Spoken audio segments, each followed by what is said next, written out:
Claude a 50 ans quand elle commence à ressentir les petits désagréments liés à la ménopause. Une silhouette qui change, des sautes d'humeur, mais surtout une gêne plus intime. Je ne comprenais pas ce qui se passait. C'était quelque chose qui m'arrivait dans mon corps, surtout, essentiellement pendant ces relations sexuelles, et qui vraiment me préoccupait et m'ennuyait. Enfin, je trouvais que ça modifiait vraiment l'appétit qu'on pouvait avoir sexuel et le plaisir qu'on avait à se retrouver à ces moments-là. Ça brûle, ça pique, c'est désagréable, c'est vraiment pas du tout. Et puis en même temps, il y a une sorte de culpabilité parce qu'on se dit, mon Dieu, mais qu'est-ce qui m'arrive? Est-ce que c'est un manque de désir? On ne sait plus comment faire avec ça. Je vous en prie, entrez. Très vite, Claude consulte son gynécologue. Pour en finir avec cette sécheresse quotidienne, il lui propose de suivre un traitement hormonal de substitution. Donc vous êtes venu il y a 6 mois. Oui. Est-ce que depuis 6 mois, il s'est passé quelque chose ou rien de spécial? Vous avez bien suivi votre traitement? Oui, cette fois-ci, j'ai vraiment très bien suivi mon traitement et je dois dire que les choses se passent vraiment bien et je n'ai aucun souci. Donc l'œstrogène du 1 au 24 Oui. et les comprimés du 13 au 24. Voilà. Voilà, donc ça se passe bien. Et quand vous arrêtez le traitement, le phénomène de sécheresse vaginale, C'est ce qui m'était arrivé. c'est ce qui vous est arrivé quand vous l'avez arrêté. Quand je l'ai arrêté, effectivement, Voilà. je me sens obligée de le prendre. Au fond, Et ça s'est produit très rapidement après l'arrêt ou pas? Immédiatement. Immédiatement, c'est-à-dire C'est-à-dire peut-être... quelques jours? Oui, quelques jours. Alors, donc on va faire un petit bilan à côté. Venez avec moi. Donc vous allez vous défaire là.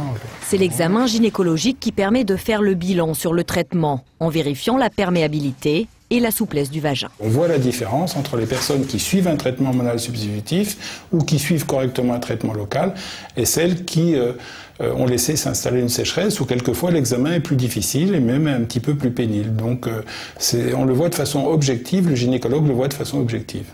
Voilà, donc on va reprendre ici. Donc on peut avoir une sécheresse, mais en plus un défaut de lubrification au moment des rapports. Il faut savoir que la chronologie des rapports sexuels change après la ménopause, donc la lubrification vaginale est plus lente à venir, elle est moins abondante, l'accès au plaisir est plus inconstant, plus laborieux. Donc pas de rapport à la va-vite sans préliminaire, donc il faut prendre son temps. Et de temps en temps, donc l'adjonction d'un lubrifiant, donc au moment du rapport, peut aussi constituer un précieux appoint. Pour Claude, le traitement est efficace et bien toléré. Il peut donc être renouvelé jusqu'au prochain contrôle, qui aura lieu dans 6 mois. Alors on reprend la question donc, de cette femme qui est ménopausée, qui ne veut aucun traitement hormonal, ni général ni local, et qui demande s'il y a quand même une solution.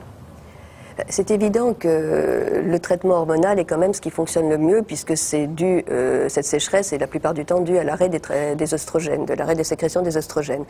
Donc si cette personne ne veut pas en effet de traitement hormonal, il faut qu'elle utilise un lubrifiant, de préférence un lubrifiant à base d'acide hyaluronique, qui est donc un lubrifiant qui dure plus longtemps, c'est-à-dire que c'est pas quelque chose comme ce que l'on utilisait avant à base d'eau, et donc on peut l'utiliser 2-3 fois par semaine et ça peut être suffisant. Donc en tout cas, il faut qu'elle essaye, cette thérapeutique. Et puis c'est donc non hormonal, donc sans aucune contre-indication. Vous suivez des traitements, vous de votre côté, Géraldine? Parfois, mais j'oublie souvent. Enfin, j'ai parfois quelques ovules à mettre, et puis à certains moments du cycle, mais sincèrement, j'oublie beaucoup de les mettre. En fait, je vis avec. Comme c'est vraiment cyclique, une semaine avant les règles, bon bah c'est mon signal d'alarme. Je me dis bon bah tiens là je vais avoir mes règles, voilà, calmos. Ça s'accompagne d'infections ou pas? Oui. Parce qu'on sait que c'est souvent oui, lié par les alors là, sécheresses, ça a été le infections. cas cet été. J'ai eu une infection à mycoplasme et donc ça a été. Voilà, là, je dois refaire encore un bilan à la fin du mois d'octobre pour voir s'il est parti, mais le germe a mis très longtemps à partir et je pense que c'est dû aussi à la sécheresse. C'est ce qu'on voit aussi? Oui, en fait, il faut rééquilibrer la flore vaginale. Les antibiotiques sont parfois nécessaires, mais souvent, il suffit simplement de rééquilibrer la flore pour éviter, justement, pour vous mettre dans de bonnes conditions écologiques, si on peut dire, c'est-à-dire que vous vous défendiez vous-même contre ces germes qui sont là en permanence, mais qui vont se multiplier lorsque, en effet, la flore vaginale n'est plus de bonne qualité, et elle n'est pas assez, elle ne vous défend plus suffisamment. Oui. Plusieurs questions sur les lubrifiants. Hein. Est-il possible d'utiliser, dans le cadre qui nous intéresse aujourd'hui, la sécheresse vaginale, de l'huile végétale comme lubrifiant avec le préservatif?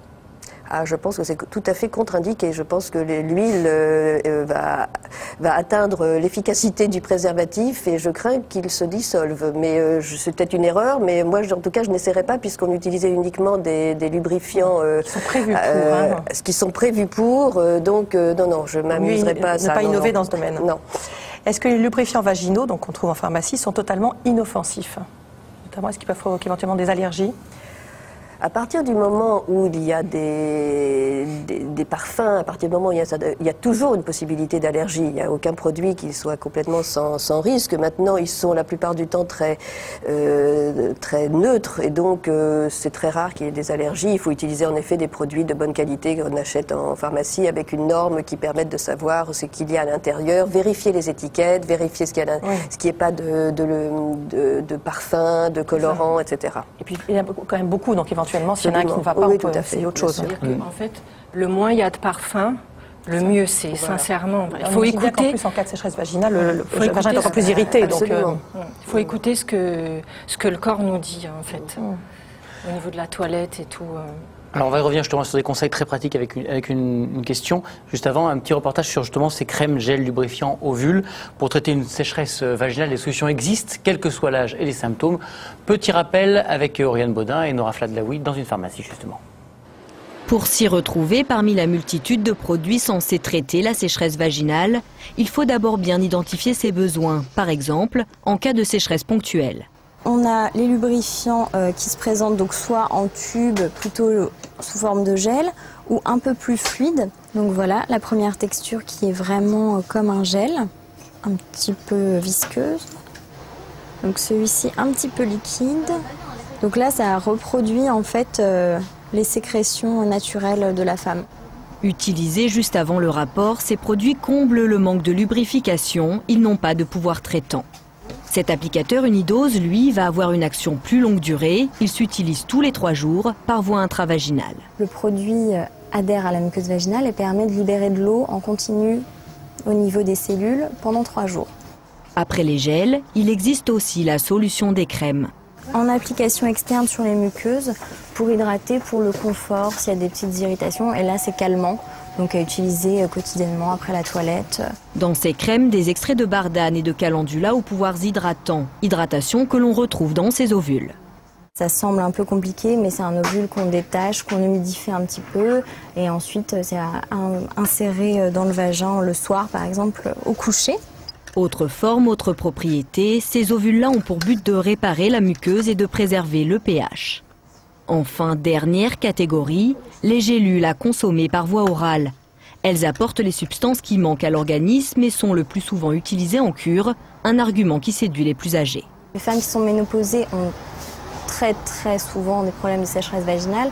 Elles ne veulent pas forcément passer à un traitement hormonal.